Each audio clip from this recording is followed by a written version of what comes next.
뉴스루프 타임즈 2023년 2월 20일자를 진행하도록 하겠습니다. 구독, 좋아요는 제게 큰 에너지를 심어 주시는 게 되겠습니다. 그리고 필요하시면 1.5 배속을 보시기 바랍니다. 어저께 코스피 상장 회사들의 랜덤 샘플한 370여 개 업체의 그 영업이익률 그 증감에 대한 통계를 소개를 했었습니다. 오늘은 코스닥 샘플 업체 108개 업체 랜덤 샘플에서 영업 이익률의 증감을 그 통계를 내봤는데요. 어떻게 우연찮게 딱 그 하락업체가 50%, 그 다음에 상승업체가 50% 이렇게 되니까 어저께 것까지 포함해서 본다고 그런다면은 역시 2022년도 한국 경제가 하락세로 조금 접어들었다. 이렇게 이제 그 결론을 낼 수 있지 않겠느냐. 이 대표 샘플이라기보다는 랜덤이라는 게 오히려 그 샘플 통계가 전체를 예측해 볼 수 있는 그런 기능을 가지고 있죠. 그런데 이 그래프에서는 제가 6개 업체는 제외했는데요. 어, 코스피 업체에서는 한 맥시멈 뭐 상승을 하더라도 그 뭐 한 70% 맥시멈 있는 데가 있고 또 하락도 한 뭐 그 100% 내외인데 코스닥은 이 극단치가 있는 기업체들이 6개가 있었는데요. 이 그 통계를 낼 때 그거는 일단 뺐습니다. 왜냐 그러면은 이 그래프가 다 이 수평선에 그냥 다 비슷비슷하게 나타나기 때문에 그렇습니다. 그 100% 넘는 기업이 꽤 있었고요. 상승한 쪽은 오히려 그 좀 소수고 대부분은 이렇게 내려간 쪽이 더 심한 거로 이렇게 되어 있습니다. 자, 이것을 30% 이내 96개 업체로 또 압축해서 보면은 도이치 모터스가 그 영업이익률이 변동이 없습니다. 이 중간선으로 했을 때 역시 30%로 하더라도 반은 영업이익률이 하락했고 그 다음에 반은 영업이익률이 상승한 것으로 이렇게 볼 수 있겠습니다. 여기 뭐 회사들은 이게 뭐 딱이나 맞는 건 아닙니다. 이 엑셀 그래프에서 자기가 알아가지고 이것도 랜덤 해가지고 뿌려주는 거기 때문에 그러나 이제 도이치 모터스는 이 영업이익률이 변동이 없었다는 것은 확실한 거고요. 여기 뭐 크게 내려간 데는 뭐 펜젠이라는 데가 있고, 네, 요걸 안에 펜젠이라는 데가 있고, 마이크로 프렌드라는 게 있고, 제주 맥주도 크게 그 손해를 본 게 있고, 대동 스틸이라는 데가 좀 눈에 띄고요. 영업이익이 크게 상승한 데는 한라 IMS, 그 다음에 어반 리튬이라는 게 있네요. 어반이라면 도시라는 뜻일 것 같은데, 서울제약, HLB 생명과학, 뭐 이런 데가 이제 영업이익이 상승한 업체군에 들어가게 되겠습니다. 그런데 오늘 뉴스에 파이낸셜 뉴스에서 펌텍 코리아 화장품 용기업체 1위 등급 상상인 증권의 그 연구원의 말을 인용해 가지고 보도를 했는데요. 상상인 증권은 20일 펌텍 코리아에 대해 지난해 매출과 영업이익에서 화장품 용기업체 1위를 올랐다며 올해 입지는 더욱 공고해질 것이라고 전망했다는 의견을 이 뉴스 보도화했습니다. 그래서 팜텍 코리아를 어, 제가 했는지 안 했는지 모르지만 별도로 또 이렇게 좀 뽑아봐서 해봤는데 어, 매출액이 6.6% 증가한 건 맞아요. 근데 총 영업 비용이 그 7.3%더 증가했거든요. 그러니까 영업이익은 1.3%뿐이 증가를 안 했습니다. 그런데 영업이익률로만 따진다면 0.6% 하락입니다. 영업이익률로 봐야 진정한 그 영업 성과가 아니겠느냐 이렇게 볼 때 결코 펌텍 코리아가 매출액이 1위를 했든 어떻게 됐든 어, 실제 이 말하자면은 그 수지는 짭짤하게 재미를 본 게 아니고 오히려 작년보다 내려갔다. 인프레 등에 의해 가지고 판매 가격도 좀 오르고 뭐 그런 게 있으니까 마진율이 떨어졌다. 이렇게 보시면 되겠죠. 그 회사가 변동 원인을 그 표현한 걸 보면은 국내외 스틱형 화장품 시장이 확장됨에 따라 당사 스틱 용기 수주 호조세로 인한 매출 증가. 그러니까 매출 증가만 원인에 대해서 스틱 화장품 그 용기 수주액이 많아졌다. 이것만 얘기했지.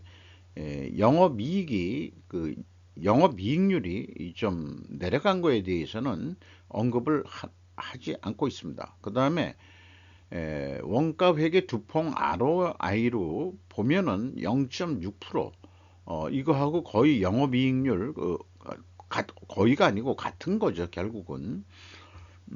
같은 게 아니죠. 이거는 매출액으로 그 영업이익률을 한 건데 이거는 이제 이 자본 총계로 해도 마찬가지로 0.6%가 하락이 됐습니다. 요런 회사가 부지기수거든요. 부지기수인데 굳이 그 샘플링 해가지고 그 파이낸셜 뉴스가 기사화 해야 될 만한 기사거리였는지 좀 궁금합니다. 어쨌든 일요일 날 그 방송하는 유명한 이 유튜버 슈카 월드에서도 제가 관심을 가지고 있는 이 경제 상황에 대해서도 하나 다루었습니다. 대한민국이 공식적으로 경기 둔화 진입을 했다는 제목을 붙여가지고 쭉 자세하게 그 설명을 한 것을 제가 캡처를 했는데요. 그 와중에 이 강력하게 지금 경기가 지금 하락세에 있음에도 불구하고 삼성전자가 그 차입을 해서라도 반도체 시설 투자를 놓치지 않겠다라는 이재용 회장의 그 의지로 해가지고 2023년도 크게 투자를 한다 이렇게 이제 되어 있습니다. 근데 SK 하이닉스는 이제 설비 투자를 50% 축소하겠다 이렇게 발표를 했다 그러고요. 근데 이거를 할 때 결국은 반도체 그 규모를 증설하고 뭐 한다 그럴 때 인재 육성이 필요하다는 게 언급이 되고 있습니다. 삼성전자 부회장이 그 언급을 했다 그러는데 근데 문제는 이 반도체 학과에 사람들이 잘 안 들어간다. 그래서 대한민국은 현재 기승전 의대로 되어 있다. 법대도 이제는 뭐 별로 그 시들해졌고 이공적으로 본다 그러면은 그 의대 이런 쪽으로 그 우수한 인재들이 가고 있다. 이런 거에 대한 좀 우려를 좀 나타내고 있죠. 이거는 일본 측에서도 마찬가지로 인재가 필요하다는 뉴스들이 일본 쪽 뉴스에서도 일본 입장도 그런 식으로 그 의견들이 나오고 있습니다. 인재 육성이 중요한데 그런데 그게 잘 안 된다. 뭐 이런 게 있기 때문에 앞으로도 어떻게 될지 궁금합니다. 근데 이제 말미에 가서 워렌 버핏의 버크셔 회의가 TSMC 대만 세계 1위의 반도체 회사죠. 이 주식을 매각을 했다. 뭐 이런 것도 이제 병행해서 소개를 했습니다. 그래서 한번 그 야후 뉴스에서 찾아봤는데 왜 워렌 버핏은 대만 반도체 제조를 매각했을까? 찰리 멍거가 단서를 제공했다. 빌리 더 버스타인, 모틀리 바보라는 매체인데요. 뭐 풀로 돼 있어 가지고 바보로 번역을 하는 모양입니다. 근데 첫째 여기 나와 있는 걸 뭐 다 일일이 뭐 읽을 필요는 없을 것 같은데 한번 천천히 좀 읽어봐 주시고요. 그다음에 둘째 이유도 있고 그 자본 지출이 좀 많이 들어간다 이런 얘기죠. 반도체 사업이라는 게.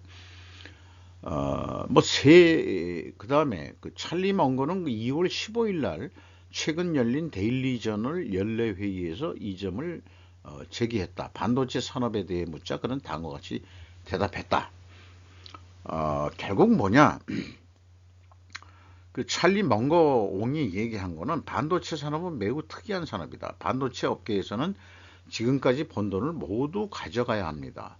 새로운 세대의 칩이 나올 때마다 이전에 번 돈을 모두 쏘아붓게 됩니다. 삼성전자가 지금 그러고 있는 거죠. 게임에 계속 참여하고 싶은 모든 것에 대한 필수 투자입니다. 당연히 나는 그런 사업은 싫어요. 이 가격이면 싸게 살 수 있을 것입니다. 다른 앞서 나간다면 그들이 크게 성공하지 못할 것이라고는 생각하지 않는다. 그러니까 성공은 하는데 그러나 모든 돈을 가지고 거기에 투자하는 것은 어려운 일이다. 그러니까 좋을 것 같아서 사봤지만은 찰리 먼거 쪽은 안 하고 그 워런 버핏이 샀던 모양이에요. 그런데 뭐 이런 의견을 듣고 안 되겠다. 그래가지고 뭐 매각을 했다. 그렇게 이제 이 뉴스에서 그 소개를 하고 있습니다.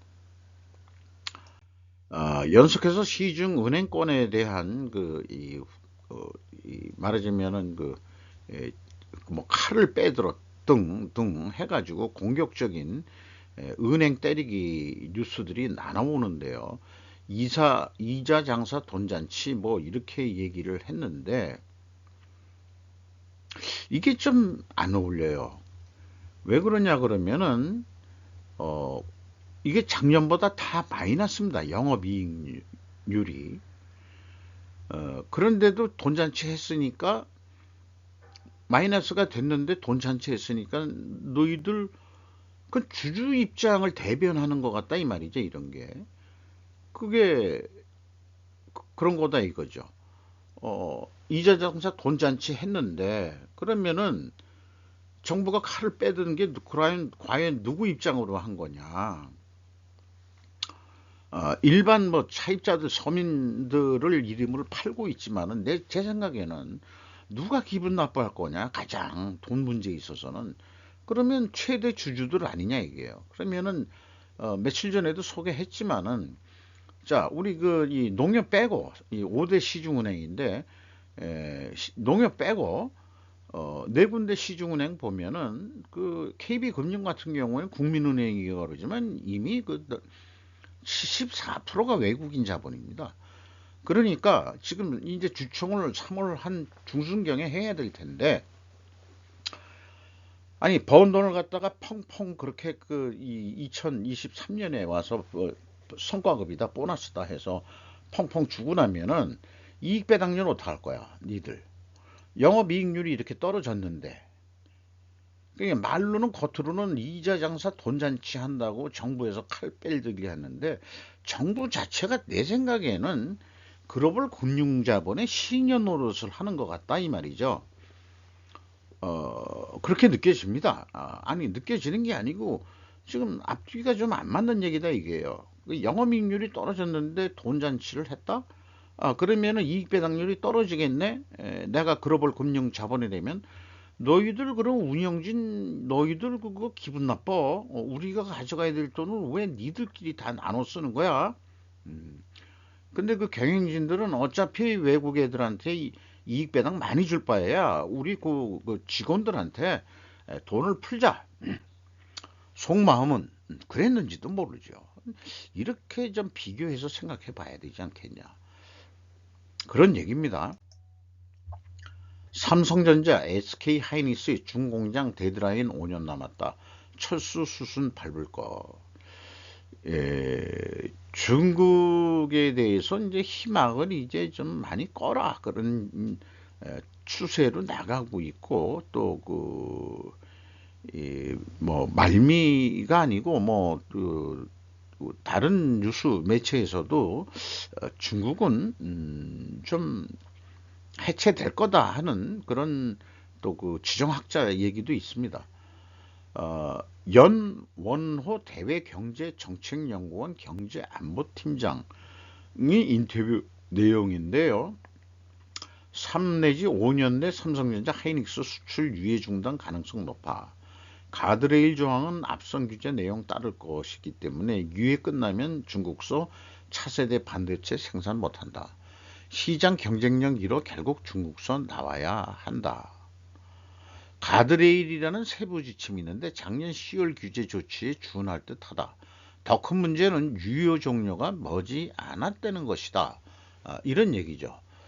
그래서 뭐 추가적인 이런 설명을 했는데 어쨌든 뭐 유예 조치든 어떻게 되든 지금 그 칩사 동맹에 우리가 거기 들어가지 않고는 우리 한국의 미래 생존은 보장받을 수 없다.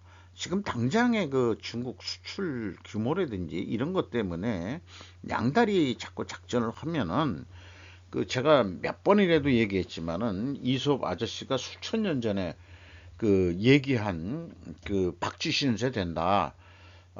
이거에 그 박쥐가 되지 않으려고 그러면은 그 칩사 동맹이나 뭐 이렇게 해가지고 중국하고 우리도 가능한 한 빨리 이 디커플링을 해야 된다. 이런 의견 쪽으로 계속 그 정리가 되더라고요. 북한 ICBM 훈련 성공 18일 전격 실시했다. 18일 오후 평양국제공항에서 열린 대륙간 탄도탄 미사일 ICBM 화성 15 발사 훈련 조선통신에서 보도한 내용인데요. 텔라그라피라는 데서 북 대륙간 탄도미사일 미국 영토로 발사했다 해가지고 일본의 배타적 수역 이지 내 해상에 떨어졌다. 일본이 더 끔찍했을 것 같아요. 그리고 김여정 얘기는 미국과 한국 정부의 적대에 대한 압도적 대응이다. 그러니까 한국과 미국이 못 살게 보니까 우리가 대응을 한 거다. 이런 쪽으로 이제 그 자기네들은 얘기를 하는 거죠. 그런데 그렇게 18일 날 해놓고 오늘 아침에 또 쐈어요. 3발이라고 그랬는데 2발이라는 설도 있고 그 발사 경보를 했다 쏴놓고 일본 열도를 넘어서도 태평양 쪽으로 쏠 수 있다. 어, 김여정은 태평양을 우리 사격장으로 활용하겠다. 미 전략 수단에 대응할 것 이렇게 이제 그 제목을 했는데 그것이 올해 세 번째 담아 있는데 전략 타격 수단 움직임 국가 안전 역량 따져보고 있다. 이렇게 이제 연합뉴스고요. 요거는 이제 일본 시사통 공동통신이네요. 공동통신에서 그 총 세 발을 발사했다고 탄도미사일 가능성이 있는 것을 이렇게 이제 발표를 했습니다. 그러니까 이틀 만에 또 좀 했고 뭐 우리는 두 발이다 그랬는데 이제 일본은 세 발 발사했다는 거로 이렇게 이제 보도가 됐다 이런 얘기를 하는 거죠. 우리나라 뉴스에서는 어디로 쐈느냐 두 번째 그 20일 날 오늘 쏜 거를 근데 국내 뉴스에서는 지도로 보여주는 건 없고 일본 그에서 그 18일 날 쏜 거는 여기 그 일본 열도 가까이 떨어졌는데 요거는 이제 단거리 미사일인 것 같아요. 동해상으로 쐈다 그런 얘기죠.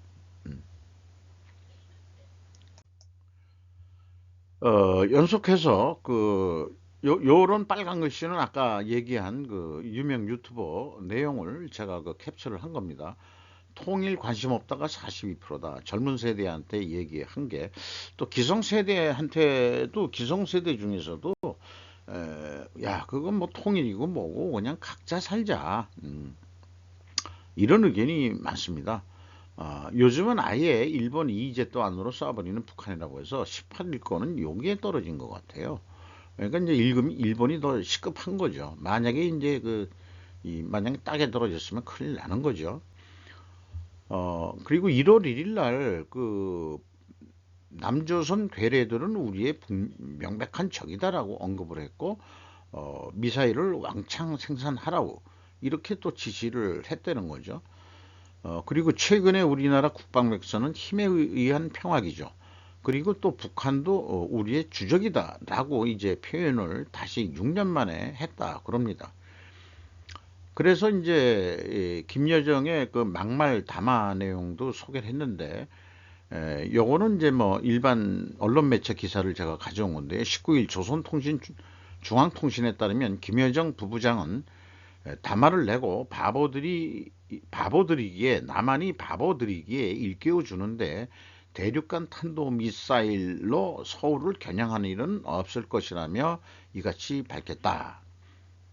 그러니까 한국은 상대할 건덕지가 없는 애들이다. 우리 자기네들의 상대는 미국이지. 그리고 또 일본이지. 남한 애들 쫄따구니는 상대 안 하겠다. 이런 의지를 보고 있는 거예요. 근데 실질적으로 야 이게 우리를 겨냥 안 해 그러면은 경각심이 떨어지면 안 되고 우리를 또 그러니까 또 20일 날 단거리 탄도미사일을 또 쏜 거 아닌가 그런 생각도 들어가고요. 자관 어렵습니다. 요게 이제 우측에 좀 보이는 게 밤에 일본 이 도시에서 그 18일 날 쐈던 그 미사일이 떨어지는 모습을 어, 찍은 거랍니다. NHK에서. 이런 걸 보는 일본 국민들은 아주 시급하겠죠. 네. 팩트박스, 중국의 유명 딜메이커와 그의 회사에 대한 5가지 사실. 로이터 세유라는 기자의 보도 내용인데, 어쨌건 자주 일어나는 일이지만 중국 최고 경영자의 실종, 행방불명으로 됐다. 그래서 반부패 운동 중 중국의 고위 간부들이 별다른 설명 없이 실종된 일련의 사건들 중 가장 최근의 것이다. 이렇게 얘기를 했는데, 르네상스 홀딩스라는 설립자인 모양이에요. 이 사람이 대머리 같은데, 그래서 바오 씨라고 되어 있는데 쭉 이력을 소개를 하고 있습니다. 그래서 러시아나 중국이나 이런 걸 보면은 권위주의 국가라고 요즘들 하니까 저도 권위주의 국가라고 하겠습니다. 그러면은 이제 민주국가는 법치 국가라고 얘기를 해가지고 뭐 예를 들어서 이재명 씨가 뭐 불법을 했다. 그래가지고 이제 법에 의한 뭐 이렇게 공격을 가한다. 뭐 이런 식으로 이제 얘기를 하더라도 법을 얘기하는데 권위주의 국가는 법으로 하면은 시간이 오래 걸린단 말이죠. 그러니까 권위주의 국가가 뭐가 있어요? 얘 쳐넣으라고. 어디 가서 지금 되게 어, 이 고통을 받고 있을 거예요. 어, 그 알리바바 마윈도 잠적했다가 3개월 만에 했는데 뭐 일본에서 또 발견됐다. 뭐 이런 얘기가 있고 엄청 해가지고 자관 이 일반 이 법이 적용이 안 되는 이런 내용들입니다. 러시아의 말하자면은 반 푸틴 의견을 내면은 쥐도 새도 모르게가 아니고 알게 죽는데 다 자살당하는 거로 돼 있고, 중국 쪽은 주로 행방불명이 됐다가 어떤 경우는 나타나고 어떤 경우는 안 나타나고, 그러니까 권위주의 국가에서는 법이 필요 없고 일당 독재, 최고 권력자, 한마디로 독재자의 마음에 따라서 그 운명들이 왔다 갔다 한다는 것을 보여주고 있습니다. 체코 대통령 당선인 우크라이나 승리에 대해서 3가지 조건하에서 말했다. 근데 이게 전반적인 의견은 우크라이나가 소련한테 전쟁을 또 이겨서는 또 곤란한 일이 일어날 거다 하는 견해를 가지고 있는 것 같아요. 이 새 당선이 EU의 그 무슨 장군까지 나토 장군까지 했대는데 그 사람이 우크라이나 승리의 세 조건을 밝혔는데 첫째 조건은 모든 주가 동일한 수준의 무기 공급을 유지하는 거여야 된다. 두 번째 조건은 우크라이나에 대한 충분한 재정적 지원으로 경제적 손실을 보전할 수 있어야 되고 세 번째 조건은 EU가 러시아의 소득 회복을 막기 위해 현재의 제재존을 유지할 수 있는 것이어야 된다. 그러니까 승리를 하려고 그러면은 완전히 러시아가 힘 없는 그 종이 호랑이를 만들어야 되는데 그런 걸 하려고 그러면 EU가 너무 힘들지 않겠느냐 뭐 이런 의견 같기도 하거든요. 그래서 여기 그 끝에서도 러시아 연방을 붕괴시킬 우크라이나의 승리에 대해 경고하고 있다라고 체코 대통령이 이런 얘기를 했다. 뭔가 이제 그 균형론을 얘기한 것 같고 균형론이라고 그러면은 키신저 박사가 또 이 전문가죠. 그러니까 적당한 선에서 휴전해라. 이런 얘기 같기도 합니다. 요거는 이제 일본 쪽에서 이 중국의 저명 투자 그 은 회장이라고 이쪽에서는 표현하고 있네요. 당국이 연행조사 확인되진 않았다 이게요. 억측이 이제 나오고 있다 이렇게 되고 있고. 일본의 라면은 왜 싸냐? 그건 임금이 낮기 때문이다. 좋을 리가 없다. 전에도 한번 그 소개했는데 라면 가게 2년 얼마 하고서 공인회계사가 라면 가게를 했는데 2년 하고서 도저히 가격을 올리면은 사람들이 안 사 먹고 또 그 가격으로 할래니까 남는 게 없다. 그래서 2년 하고 때려쳤다 하는 뉴스도 소개를 한 적이 있죠. 일본 가기두라고 번역이 됐는데 이게 솔직히 안 찾아봤습니다. 원어를. 제조업의 8알이 DX 디지털 트랜스포메이션이라고 디지털 전환이라는 걸 DX로 표시하는 모양입니다. 아직 착수가 극히 심각한 상황이다. 그래서 의료복지에는 9%뿐이 안 됐고 운수업 및 우편업은 17%, 숙박업, 음식업은 16%, 생활 관련 서비스 오락업은 18%, 제조업도 24%뿐이 안 되고 있다 이거예요. 그러니까 이제 아날로그 나라다 자꾸 그런 얘기를 좀 하고 있는 거죠. 이걸 이따와 밤 유타카 미주오 리서치 테큰 앤 테크놀로지 주식회사에서 그렇게 말하자면은 그 발표한 내용인데요. 자, 그래서 그 컨설팅 회사 모양인데 많이 이제 들어본 얘기입니다. 이런 경영을 DX로 전환하려면 어떻게 해야 되느냐. 근데 목적 달성에 필요한 인재의 확보. 아까 그 인재 확보 얘기 나왔죠. 그 반도체 쪽에 체제 구축하고 데이터의 수집 분석하고 시장의 니즈를 파악하면서 제조를 진행시켜야 된다. 품질의 추구는 중요하지만 일본 품질을 되게 크게 추구했었죠. 고객이 잠재적으로 필요하는 것이 무엇일까? 장래에 무엇을 요구할 것인가를 이해하는 것이 중요하다. 많이 들어본 얘기죠. 경영 쪽에서 시세와 앞날을 내다본 생산이나 업무 프로세스의 재검토. 이런 부분이 이제 제가 또 관심이 있었고 또 이런 부분에 대해서도 또 조직에 있을 때 이런 쪽에서도 근무를 좀 했었고요. 그리고 그 디지털 기미 시스템에 대한 그런 기술 계승에 유효하게 좀 설치를 해야 된다. 투자를 해야 된다. 이런 뜻의 이제 내용입니다. 일본도 좀 빨리 변신을 해야 된다라는 거를 얘기를 하고 있죠. 노무현 정권 때 조기숙 씨라는 분이 있었어요. 이재명 혼자 법원 가서 영장심사 받아라. 뭐 내용은 인용을 안 했습니다. 이 조기숙 씨라는 분이 무슨 장관을 했었던 것 같은데 어떤 대학 교수 출신이죠. 근데 이제 이분의 부친이 제가 좀 사적으로 만나뵌 적이 있습니다.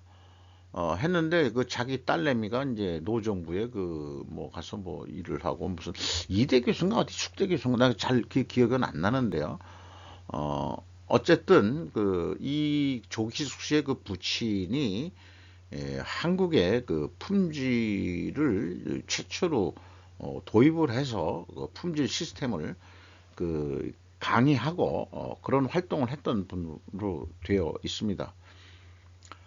반도체 국책 10조엔의 용도 TSMC 유치 다음은 파워 반도체 개편 키옥시아 이렇게 이제 얘기를 했는데 어, 뭐 많은 내용 중에서 한국에 관련돼서 예컨대 한국의 반도체 사업의 최대 고객은 중국이다.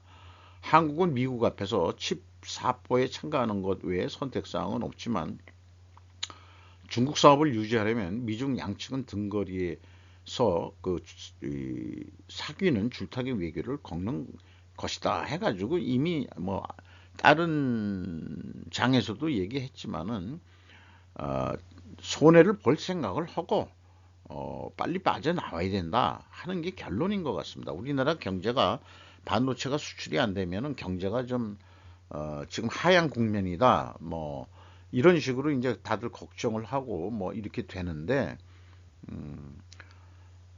뭐 김정은이 표현되려면은 어떤 경우에는 우리도 고난의 행군을 할 각오를 하고 인연을 끊어야 될 거는 끊어야 되는 거죠. 그렇게 해서 새로운 살 길을 찾아야 되는 거 아니냐. 뭐 이런 생각이 들어갑니다. 한국이 설마 마이너스 성장의 전락 그 안에서 보이고 온 세계 경제의 무자비한 현실. 그러니까 우리나라를 걱정해주는 제목 같지만은 이 현대 비즈니스 센터가 결코 한국을 고운 시선으로 보는 언론 매체가 아니에요. 어쨌든 한국도 이 마이너스 성장은 아닐지 모르지만은 마이너스 될 수도 있겠죠. 근데 1월 달이 우리나라가 그 작년 472억 달러 그 적자에서 1월 달만 127억 달러로 내가 제가 적자가 기억이 되고 있는데 일본은 그걸 넘어서 그 1월 달만 3조엔인가 그쪽으로 3조 3조엔 3조 그게 또 무역 적자랍니다. 그것도 작년에 그 적자 폭을 1월 달에만 해도 크게 그 초과하는 거로 돼 있고요. 일본이나 우리나라 지금 거의 마찬가지로 무역 적자로 계속 가고 있습니다. 잘난 젊은 녀석이 없는 일본 비즈니스의 정체를 무찌르고 열쇠는 어디에 있어? 메디아 비즈니스라는 데서 또 이렇게 했는데 어, 이게 무슨 어떤 인터뷰 기사인데요. 왜 일본에는 세계에서 활약하는 스타트업이 적은 것이냐? 왜 파괴적인 이노베이션을 일으키는 경영자가 나타나지 않는 것이냐? 그래가지고 결국은 일본식 경영 말고 조직 인사 경영은 안티 일본식으로 도입을 해야 된다.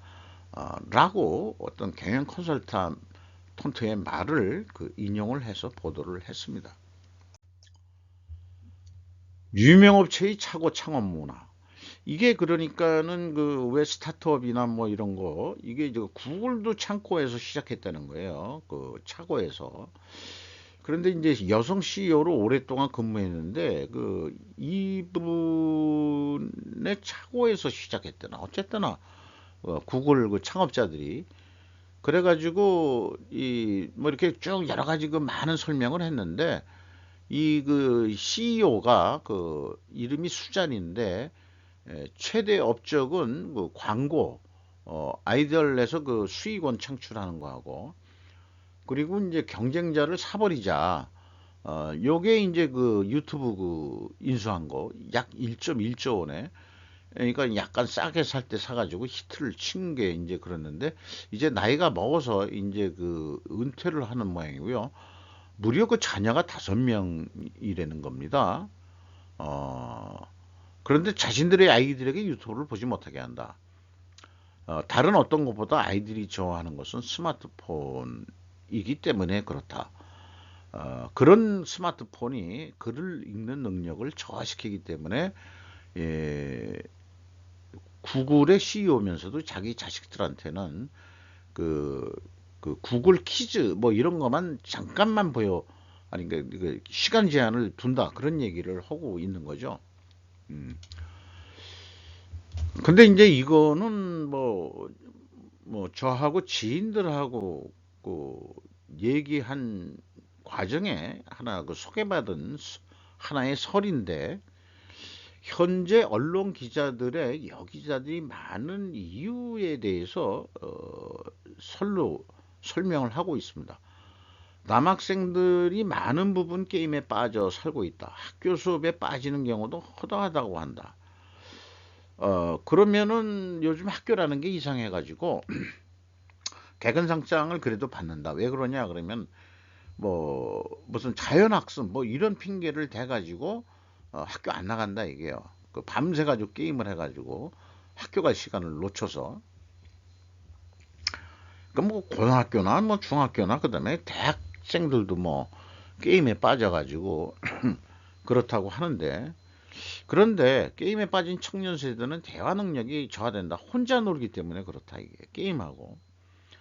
그러니 기자와 같이 취재하는 데 있어서 질문이나 대화할 자신감이 떨어진다는 것이다. 거기다가 글을 읽는 능력 저하도 나오지 않겠느냐. 상대적으로 여학생들은 게임을 남자애들만큼 하지 않으니까 오히려 언론기관에서도 이게 면접을 해보고 그러면은 그 남자 지망생 애들이 그 말을 떠듬떠듬하고 제대로 말도 못하고 여자들은 뭐 유창하게 말도 잘하는데 그래서 여자 기자들이 많이 뽑힌다는 거예요. 난 그래서 이제 그게 아니고 요즘에 그 남녀 평등 뭐 이런 것 때문에 뽑는 거 아닙니까? 제가 그런 얘기했는데 뭐 그게 아니랍니다 하는 썰을 얘기하고 있는 거예요. 거기다가 남자애들은 또 군대까지 갔다 와야 되니까 그러니까 이제 그 직장 사회생활 그 진출이 늦는데 여성들은 아직 그거가 부담이 없으니까 빨리빨리 취직해서 그 좀 그 말하자면 경제인이 되는 거죠. 그 자리를 여기자들이 차고 들어왔다는 설이다. 이런 얘기를 하네요. 그 설로서 이런 충분한 가정이 성립된 것 같습니다. 코리아 갈라파고스 현상이라고 해서 이 섬인데 그 쭉 그 이 발췌를 제가 해가지고 좀 가져왔습니다. 그리고 이제 일본 갈라파고스를 일명 젤라파고스라고 그러는데 그 주요 원인을 쭉 그 소개를 했고 근데 우리나라하고 유사한 게 많다 이 말이죠. 그리고 우리나라는 또 관련 기관에 포괄적 규제를 하는 나라 뭐 이렇게 돼 있는데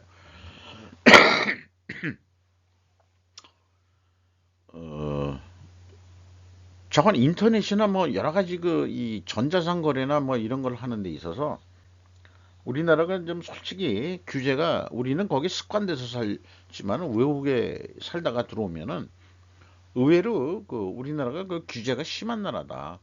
뭐 이런 의견을 얘기하고 있는 겁니다. 이라크 전쟁의 승리 열쇠는 컨테이너 전자태고 미군 물류는 걸프전에서 극적으로 진화하고 있다. 머크몰이라는 그 보도 매체인데요. 이라크 전쟁이 꽤 그 오래전에 한 거지만은 최근에 왜 이런 뉴스를 그 왜 냈을까 하는 거가 또 의미가 있는 것 같습니다. 전쟁의 프로는 물류를 말한다. 걸프전의 로지스틱, 물류, 대량 보급물자 전장 근처에 있어야 된다. 저스트인 경우에서 저스트인 타임에 컨테이너의 유용성 이런 얘기들을 많이 했습니다. 그래서 저스트인 방식으로 보급을 하려면 1번 첫째가 어디서 누가 얼마나 보급물자를 필요로 하고 있는지 알아야 된다. 두 번째가 보급물자 요구에 대해서 필요한 물자를 보내 수배가 준비되어 있느냐. 그 다음에 세 번째 배출한 보급물자의 배송 상황을 그 지금 현재 진행 상황을 어떻게 정확하게 할 수 있느냐, 이런 문제다 이거죠. 그래서 나온 것이 RFID다. 제가 현업 시절에 있을 때 RFID라는 걸 해보려고 그랬는데 그거보다도 더 빠르게 진화한 게 뭐죠? 바코드. 어, 이 RFID는 원격으로 이렇게 이게 파악을 하는 거고요. 바코드는 이렇게 빗을 쏴가지고 가까이서 바로, 그러니까 이제 그 전장하고는 좀 틀리니까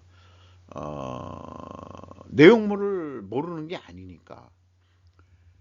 그러니까 이제 바코드로 일반 기업에서 많이 했고, 컨테이너 같이 내용물이 뭔지 모르고 그 안에 무슨 물건이 있는지, 만약 물자를 갖다가 적진에 그 전장 근처에 갖다 놨는데 빨리 물건을 갖다가 정리정돈해서 뭐 활용을 하려고 그러면은 그 컨테이너에 일일이 뭘 써놓을 수 없을 거 아니에요.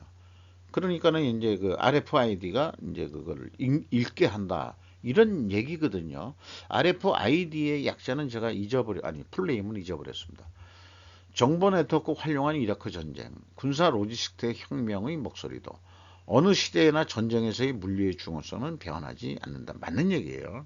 근데 기업도 이제 생산과 영업만 따질 게 아니고 물류 가 중요하다는 것을 다 알고 있습니다. 또 물류의 중요성은 일본도 먼저 전문 서적을 우리나라보다도 일본 생산성 본부에서 발간이 된 책을 우리나라는 그냥 번역해서 내는 수준 정도였었어요.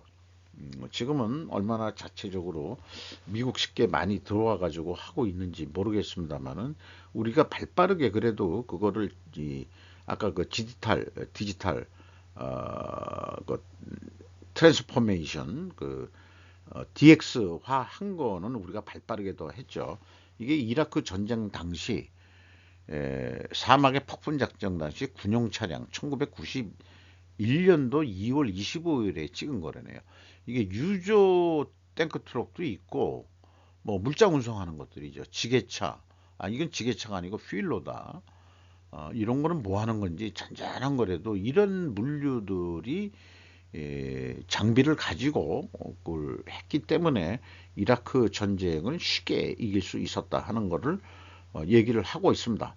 그러면은 이 요즘에 이런 얘기가 왜 나오는 보도가 되느냐 하면은 의미가 있는 거죠. 전쟁 가능성을 생각하고 있다는 거예요. 일본에서도. 그러니까 물류가 중요하다. 그걸 잘해야 된다. 이런 얘기 아닌가 싶습니다. 인공위성까지도 활용을 해야 되고, 요거는 뭐 군용 차량이 움직이는 그 상징적인 장면을 또 길게 해서 얘기를 했습니다. 실물 대 자료, 무기 시험평가 집행 예산 했는데 20일 헤럴드 경제가 서른 더불어민주당 의원실로부터 입수한 지난 3년간 무기체제 시험평가 현황을 보도했습니다. 그러니까 자료 평가만 가지고 무기를 얼마나 샀냐? 2조 7,396억 원어치를 샀다. 3년간, 3년간. 그리고 그 평가를 한 것은 이제 3조 1,307억 원은 무기 평가를 실전 시험 평가를 해가지고 실물 시험 평가를 해가지고 한 거다. 그 여기에 이제 쭉들 나와 있는데 이런 용어들은 참 우리가 모르는 얘기도 많습니다. 어 근데 이런 것들이 이게 공개도 되는 거예요.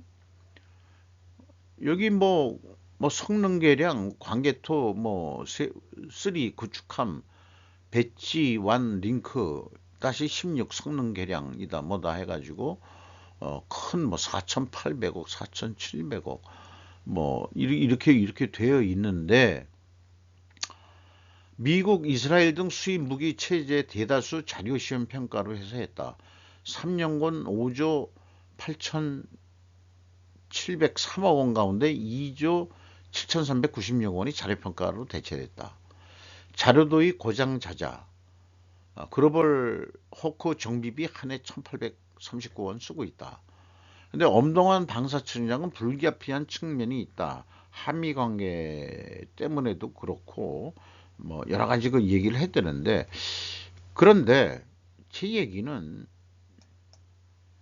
문재인 정권 때 자료평가로 도입한 무인정착기를 그때 문재인 정권은 쉬쉬했어요.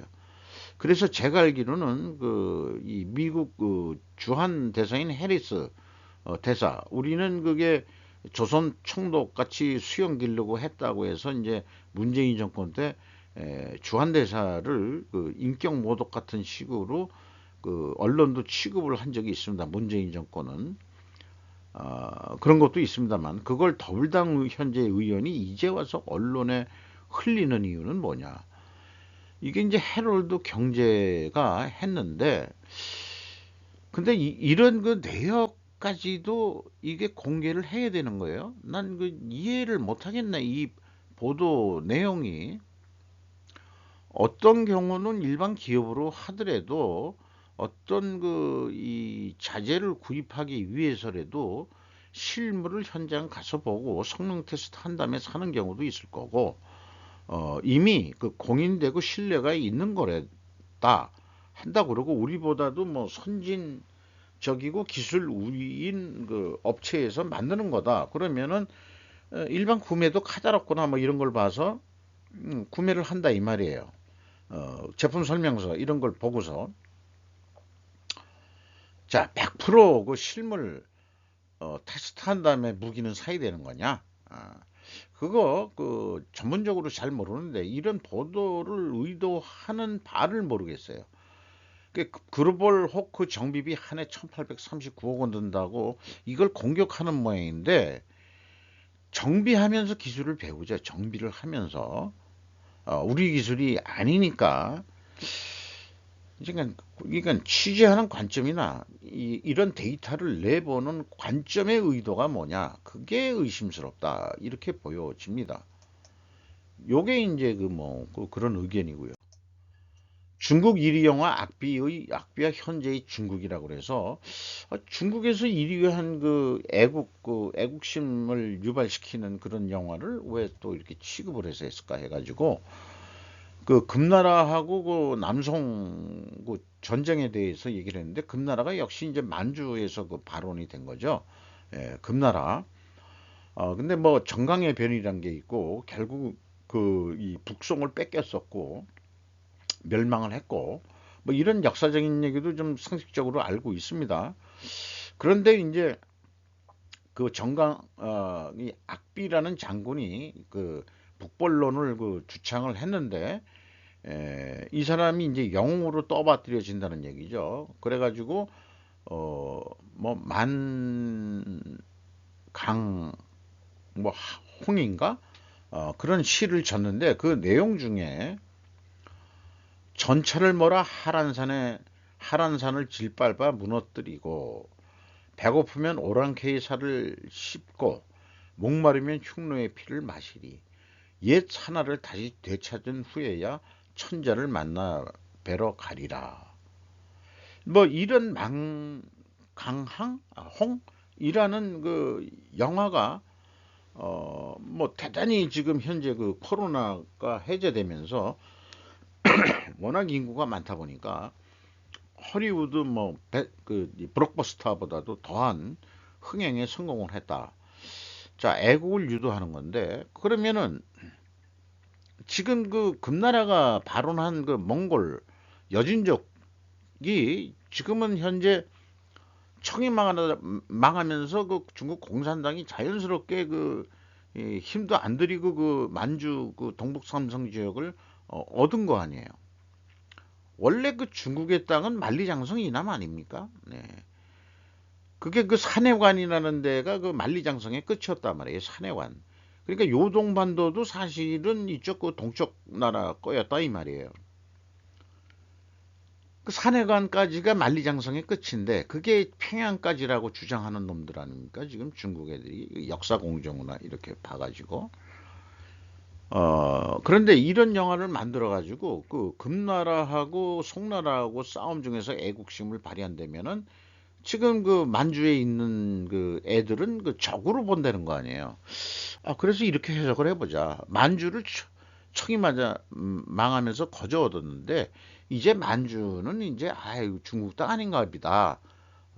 그런 영화를 아니 그런 마음을 중국 국민들한테 심어주려고 그러나 그러니까 그 만주를 포기하려고 그러나 시진핑이가 누구한테 내주려고 그러나 이렇게 우리가 해석하기로 합시다 이거를. 그래서 뭐 최근에 그 유대인 신만주리아 건국한다는 그런 그 일본 그 말하자면 시사 평론가가 써낸 책을 소개하기도 했죠. 제가 주군을 위해 목숨을 바치는 사무라이 정신은 완전히 사라졌는가? 제가 생각해 본 거예요. 아주 아름다운 여자 배우인데 이게 주군의 그 딸을 이 종이 주군의 종이 그 종도 그 사무라이 출신이었던 것 같은데 끝까지 잘 키워가지고 그 신분을 숨기고 49인 무사의 그 두목이었던 에, 그, 그 딸인데 그게 뭐 저기 이 본신하에서 난 딸이 아니고 그 첩한테서 난 딸인데 에, 이거를 16살까지 잘 키워가지고 시집 보내는 그런 영화를 일본에서 만들었나 했더니 미국 자본에 의해서 만들어졌다고 그래요. 그리고 뭐 톰 크루즈가 나왔던 라스트 사무라이 영화도 또 그렇고 왜 그 미국 자본이 그런 거 해서 이 영화도 그렇게 만들어진 모양인데 현대판 사무라이 정신은 일본 제국이 태평양 전쟁으로 완전히 미국에 패하면서 이어져 오고 있다고 가정해 볼 수 있다. 패전 후 일본 정치인이나 관료들의 정책 이행들은 모두 일본을 제압한 미국의 말을 충실히 따르는 것으로 보이기 때문이다. 그러니까 사무라이 정신은 그 대상이 까놓고 해서 주군이 미국 아니냐 저는 그렇게 얘기하고 싶은 거죠.